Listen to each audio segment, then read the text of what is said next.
there. Thanks so much for joining me today. I'm Colleen Klimczak. I'm an organizational and productivity coach and a certified professional organizer.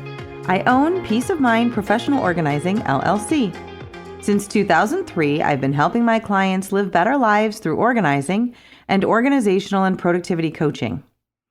I support my clients and my community with coaching, in-person and virtual organizing, my weekly podcast called Your Organized Life with Colleen Klimczak, a free weekly virtual productivity session called Finish Line Friday, a free weekly email newsletter, and regular content on Facebook and Instagram. I also offer presentations and professional development to groups and companies. And coming soon, I will be launching a membership circle to support my community with even more coaching and productivity content. Want to finish strong this week? Join me for Finish Line Friday every Friday morning at 9 a.m. Central for a 2-hour productivity session. Drop me an email at colleen@peaceofmindpo.com or follow the Zoom room link on my Instagram or Facebook page. Welcome to Your Organized Life, episode 95. 95! I was just talking with my producer. I think I need to do something big for my 100th episode, but I don't know what that looks like yet. So I will get back to you on that in about 5 episodes, apparently. It is September as I record this content today, and September is National Preparedness Month. I talk about NPM every year, except for last year, apparently. Sorry about that. And since last year was my first September as a podcaster, technically I have not podcasted about National Preparedness Month. So this is my public service announcement. And here's an excerpt from the National Preparedness Month website, ready.gov. September marks National Preparedness Month, the annual campaign to remind everyone that preparing for emergencies and disasters can keep them, their families, and their communities safe. The Ready campaign aims to ensure all of our friends and neighbors have the tools they need to prepare for disasters and build resilience before disaster strikes. Every year there's a theme, and this year the 2024 theme is Start a Conversation. And this is also from the NPM website, ready.gov. Talking about bad things that could happen like a disaster or emergency isn't always easy. We may think we're protecting the people we love by avoiding these conversations, but they are important to start taking steps to get ready and stay safe. Starting a conversation today can help you and your family to take more actions to prepare. By taking simple steps, you can build your preparedness at your own pace. Set aside a time when everyone is calm and relaxed. It may help to hold the discussions over a set time period so decisions aren't rushed and people feel more comfortable talking about the topic. And finally, talk about steps you've taken to prepare and encourage others to ask questions about preparedness actions that might work for them. And so I guess that is what I am doing now. I do have a blog article category on my website, peaceofmindpo.com, for National Preparedness Month, and also one just called Ready. So if you want to know more, please head on over to ready.gov first and my website under the blog article tab as well.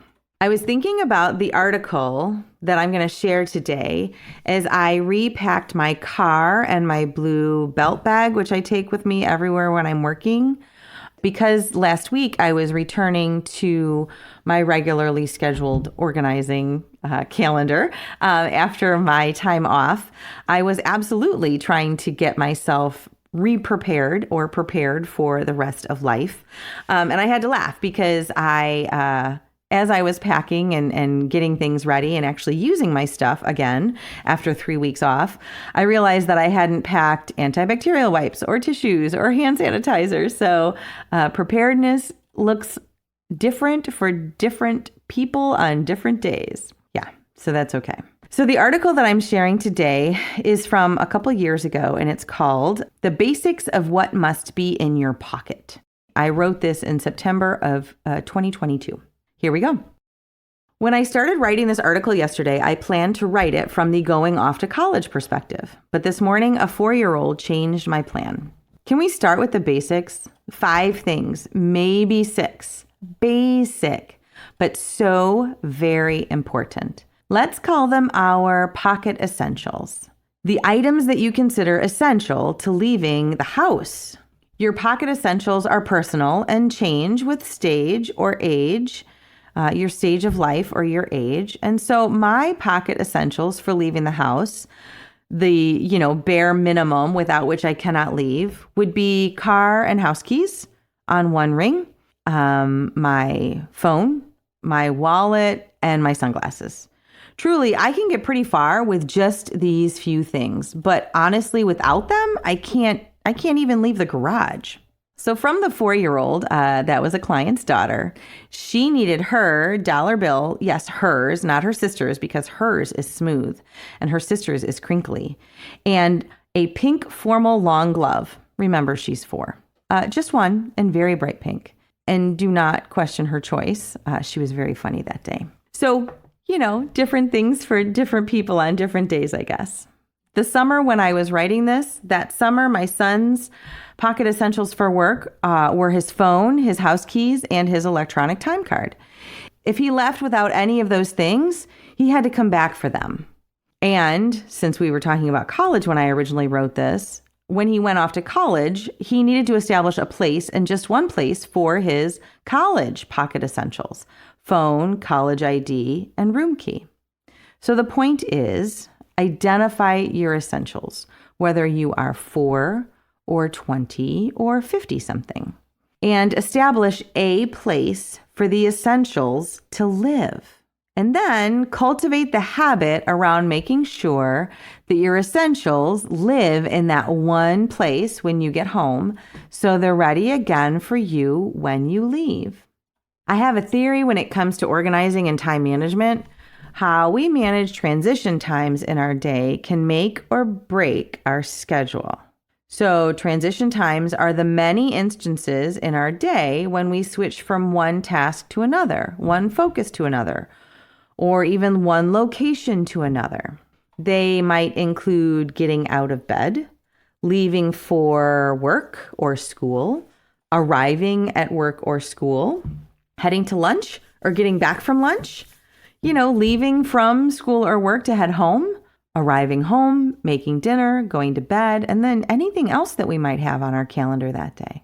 If you live with at least one other human or pet, you also have to factor in their transition times. And when we look at how many instances in a day we are shifting gears, it's easy to see how many instances there are that we may also stumble.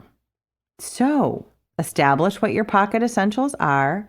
That short list, not too much to keep track of, but essential nonetheless. And then establish one place. Is it by the back door or the front door? We have a little basket mounted on the wall by the back door where my husband keeps his pocket essentials. Mine are all contained in my backpack, which is also near the exit. Perhaps it's on your dresser or the kitchen counter. I'm not going to tell you where to do that. I'm just saying we need to do it. So pick one place and let others in the house know where that place is. Maybe put a nice dish or a basket there for just the pocket essentials. Maybe a charger for your phone, whatever that looks like. One place. And then finally establish the habit of keeping your pocket essentials in your one place while you're home, so it's waiting for you when it comes time to leave again. My habit is to take off my shoes by the back door and then take everything out of my pockets and put it on my desk, which is also right next to the back door. My keys get clipped onto my backpack. My sunglasses go in their case in my backpack. My phone gets popped onto the charger on the desk if necessary. My AirPods, same deal. As soon as I get home, I pop them on the charger so they're ready to go when I need them. And the same goes for all of my different family members, right? So dropping their pocket essentials by the door or on their dressers. And if any one of us find those essentials elsewhere in the house, we return them to their one place. And if I happen to walk by my bag and the keys aren't clipped to my bag, or my phone isn't where I expected it to be, I had better track it down, right? Before missing my pocket essentials messes up my next transition time. Support around establishing productive habits is what productivity coaching is all about. If it's time to invest in yourself and explore coaching for organizing and productivity, I would love to hear from you. Drop me a line via email at colleen@peaceofmindpo.com or message me through any of my social media platforms like Facebook, Instagram, or LinkedIn. Thanks so much, and I will talk to you next week.